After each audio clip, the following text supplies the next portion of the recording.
G'day YouTube, Warbles on a lot here with First Dog on the Moon.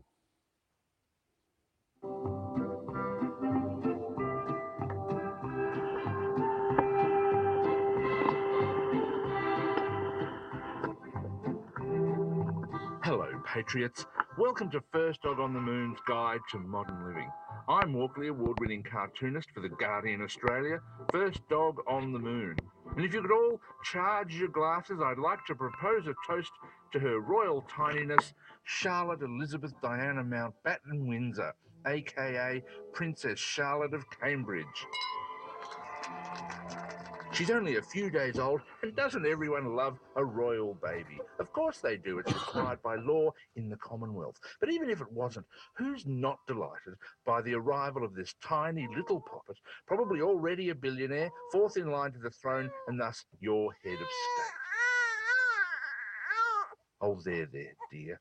Of course, it's typical of the ABC that some unfunny, kale-sniffing, macchiato-soaked faux hipster wannabe comes on your radio at taxpayers' expense to complain about the royal family and make fun of a tiny baby. Some people have no shame. But whatever. The most exciting thing about the arrival of a royal baby, and this is proved by all the photos of Kate and Wills looking normal and just like us, is that the royal family are normal and just like us. Just like you and me, listeners. They have vaginas, they go to the toilet, and they probably even have a quick frot behind the potting shed occasionally, because everyone has a potting shed. To celebrate this normalness, and in honour of the momentousness of this most momentous of momentous occasions, the First Dog on the Moon Institute is proud and also rather chuffed to present for you a selection of commemorative collectible tiny Princess Baby Charlotte timeless keepsake souvenir mementos.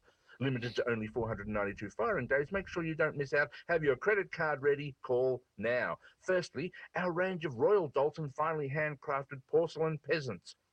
The starving waif, the bawdy slattern, the leprous wastrel, the conniving racist stereotype, and an adorable mangy tavern dog. Each one so lifelike you'll want to flog them all to death and throw them in a pauper's grave. Royal Dalton porcelain mass grave sold separately. Now, the royal baby is not for everyone. Well, it's not for anyone, really. It's a baby. But if you're sick up to the pantaloons with news about Her Majesty's great-grandchildren, why not celebrate this momentous occasion with the Princess Charlotte commemorative self-harm kit? Blind and deafen yourself in style and miss the whole thing. Includes a gold-plated Diamante-tipped eye stabber and a faux silver canisterette, hand-filled with industrial-grade epoxy and rare gravel for sticking in your ears. It's beautifully presented in a 100% box. We sold a lot of these during the royal wedding and made a lot of people very happy. Or perhaps you'd rather let it all hang out, wave your arbitrary hereditary privilege in the breeze. Then get the Prince Charles novelty beer stein and chamber pot. Grab this bad boy by the ears, but remember, think before you drink. Of course, if you really want to get in the swing of things, why not throw a welcome Princess Charlotte fancy dress party? Go as your favourite member of the royal family. If you don't have a Gestapo uniform, you could get about as nude Prince Harry with this timeless ginger merkin.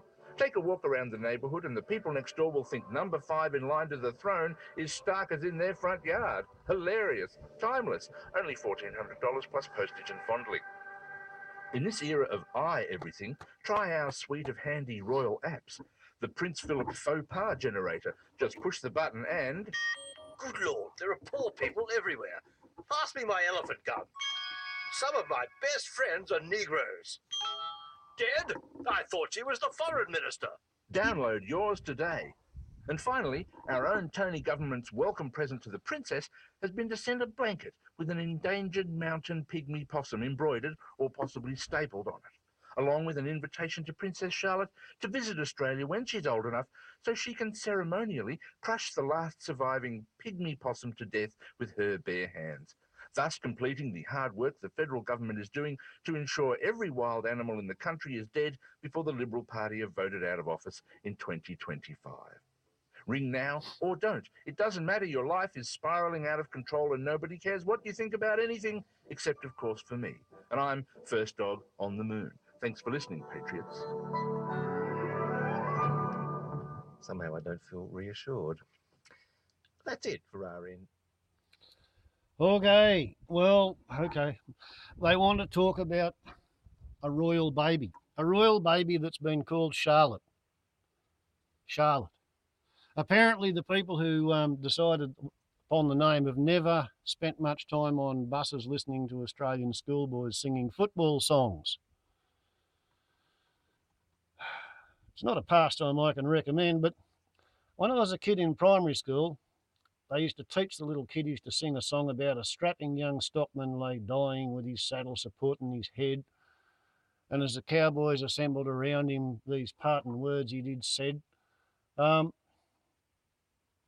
and he wanted to be wrapped up in his stock whip and blanket and buried deep down below in the shade where the crows wouldn't molest him in the land where the coolabah grow. And I was familiar with another version of it, which is more of a World War One story. Back in the days when the crew used to sit in front of the wing and the engine and the propeller was behind the wing. So if you made a bit of a mess of it and you went crunch and splat, you got the engine right through the cockpit. And it went, the daring young pilot went stunting, and as neath the wreckage he lay, to the mechanics assembled around him these parting words he did say. Take the cylinders out of my kidneys, the connecting rods out of my brain, from the small of my back pull the crankshaft and assemble the engine again. So I was familiar with those two versions of it. But sadly for the little royal grandchild princess daughter thingy, when I was at a boarding school that made people go and watch football games and sit in buses to and from the game, I heard people singing, Charlotte the harlot lay dying, two piss pots supporting her head. The flies all around her lay dying, as she rose on her left tit and said, I've been fucked by the English and Irish, by the Germans, the Japs and the Jews, and now I'm out here in Australia to be fucked by big bastards like yous. And I'm afraid every time I hear Princess Charlotte, I just sort of snap back, cascade to the bus full of schoolboys singing Charlotte the Harlot. I think it's a particularly inelegant name for a princess of the royal blood. Fourth in line to the throne, no less. I don't know what they thought they were thinking. But perhaps it's appropriate. At the moment, it seems to me that the tide of European colonisation in Australia has started to ebb.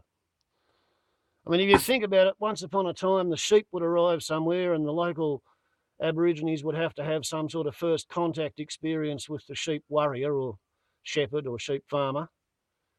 And the first year, the white fellas' kids and the black fellas' kids had all run around in a pack, and it was all very cool. And then the black fellas had set off to the coast for the winter or wherever, whatever the local habit was. And when they'd come back, they'd find that there was nothing to eat because the sheep had eaten everything because the sheep farmer had not moved on. And then you wound up with a bit of conflict where, 50 or 60,000 Aborigines died over a period of about 100 years in the sheep wars. And at the end of that, all the diehards were dead, and the people who decided to just sort of put up with the fact that things were changing, they were either living in shanties on the outskirts of town, or they were living on missions, or if they were kind of lucky, they were living on their traditional land and they were casual working for the pastoralist or the grazier or whoever had taken over their ancestral homelands, and they were generally working for rations, but it meant that if they wanted to go walk about for traditional reasons, they could, because there wasn't any actual proper employment contract. And then when the referendum meant that Aborigines were counted with the citizens rather than the livestock, they had to be paid the same wages as white workers, and they suddenly found themselves unemployed and dispossessed and kicked off the land because, you can't live here anymore because, we're not going to pay you white fellas' wages to work the property. So they started to head towards the outskirts of regional and rural country towns and cities. And somebody came up with the idea of having these settlements on their traditional homelands so that they could live on the traditional homelands, and that way they didn't pose an unsightly mess on the outskirts of the white civilization that was trying to attract tourists. Well, now we're in a situation where the West Australian government wants to close about 150 remote community settlements because they've decided they don't want to continue to provide public services like medical care, education, health, rather police, um, aged care, electricity, water, sewage, roads, garbage collection. They just don't want to do it. It's like you people are living out there and we can't think of any reason why you should be living there because, you know, you can't get a job. You can't go back to your old traditional way of life because the agro-cultists have fucked the country and nobody can make a economic living off it, and all of the previous ecology that used to sustain life for 20, 40, 50, 60,000 years, that's all been completely exterminated because European agricultural progress was going to show everybody a much better way, and actually chartered, contracted and agreed to subsidise the Aborigines to stay there on their traditional land so that it didn't fuck up the tourist industry by having shanty towns squatting on the outskirts of the shiny white civilisation. And it's particularly galling that this should happen in Western Australia because the very first Western Australian state constitution, when they stopped being a colonial outpost and became a state, was authenticated, validated, approved by the British Parliament. You know, you had to submit your constitution to England, and if the British people said, yes, that's a good enough constitution, you were allowed to actually get independence, vote, have representation, have your own self-government. It had a clause which stated that the West Australian state government had to reserve a sum of £100,000 or 1% of the state domestic product, all the money that went through the state, for the native Aboriginal people who were being dispossessed by the economic activity and the pastoral activity and the mining and the logging of the colonists. 1% of the West Australian turnover had to be set aside for the Aborigines. So the West Australians agreed to that. Yes, fine, thank you, Mother England, we want to be a state. As soon as they got to be a state, they convened Parliament. The first thing they did was prorogue the Constitution and vote through a new one which lacked that clause of 1% to the Aborigines. I say white Australia, including West Australia, should pay rent to the Aborigines and Torres Strait Islanders to the tune of a per capita share of Australia's GDP. That's it. 1.5% of the population, give them 1.5% of the GDP. That's rent on the continent that the white bastards are not going to give back. And the reason that the white fellas don't want to do that is because it would mean they would have to spend 500% the amount that they currently spend on all Aboriginal welfare, unemployment, pension, special benefits, medical costs, education, the whole shit box and shoot and match, everything that goes to Aboriginal welfare, Torres Strait Islander welfare, you'd have to give them 5 times as much if you gave them a per capita share of the total economic activity that's conducted on their ancestral landscape by the white European colonial agro-cultists. But instead of that, the West Australian Premier, and backed by Tony Abbott, they've decided to tacitly admit that colonial civilization is failing and is retreating from the centre of Australia and is moving off toward the coast because they have fucked the goose. They've screwed the pooch. They've destroyed the biosphere, the ecology, to the point where you can't run a blackfella on it. A traditional Australian can't live there. You can't run a sheep on it. It's not like, Scotland, where you can kick the traditional people off and run more sheep and make more money. Nope, they've stuffed it. And now they want to welch on their obligation to pay the traditional owners to stay on their homelands. Well, one day Charlotte the Harlot may be queen, eh? And it'll all make sense. In the meantime,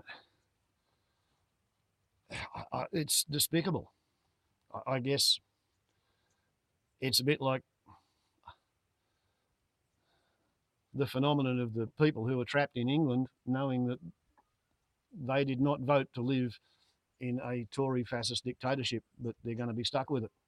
Either that or they're going to have to move to Scotland, if the Scotty landers will have them. And nobody knows. I think the British should attempt the Australian system, which involves compulsory voting and preferential voting. So you don't wind up with these simplistic, modified, binary contests.